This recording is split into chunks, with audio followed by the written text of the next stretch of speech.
For the last 3 years, one camera has dominated the world of independent filmmaking, high-end YouTube production, and even Hollywood B-roll.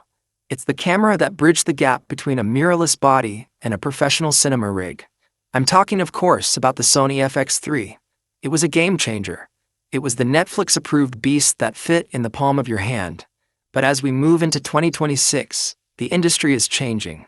Higher resolutions, AI-driven autofocus, and the demand for global shutters are no longer future tech. They are the standard.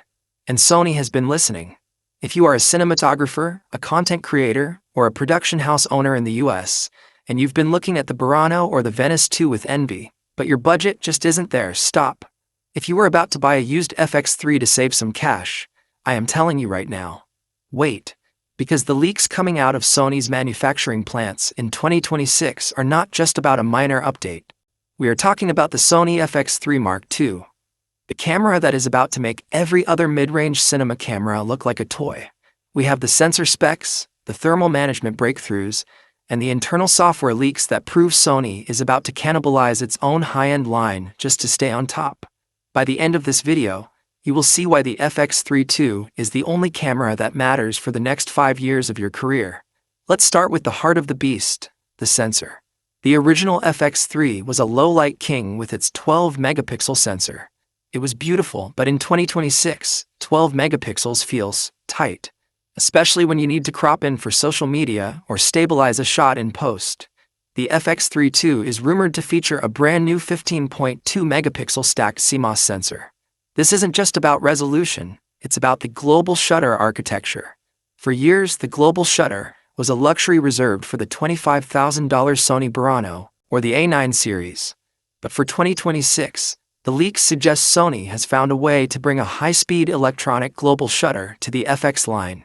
Why does this matter to you? No more rolling shutter. No more jello effect when you're panning fast or shooting from a moving vehicle.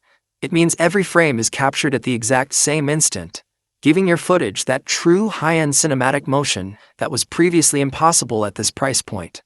But let's talk about the brain. This is where things get futuristic.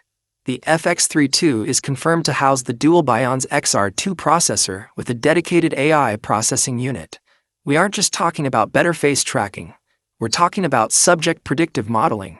Imagine a camera that doesn't just focus on a person, but understands their movement. If an actor walks behind a tree, the AI predicts where they will emerge and keeps the focus plane locked exactly where it needs to be. It's like having a world-class focus puller living inside your camera body. And for the solo shooters, this is a literal lifesaver. The FX3 II is rumored to include Autoframing 2.0.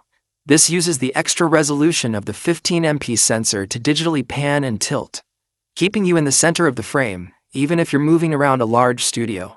It's like having a robotic cameraman that never takes a day off. Now, let's address the biggest pain point of the original FX3. The screen and the I/O. For 2026, Sony is finally ditching the small flip-out screen for a 4-inch, 2000 nit ultra-bright display. No more squinting in the California sun.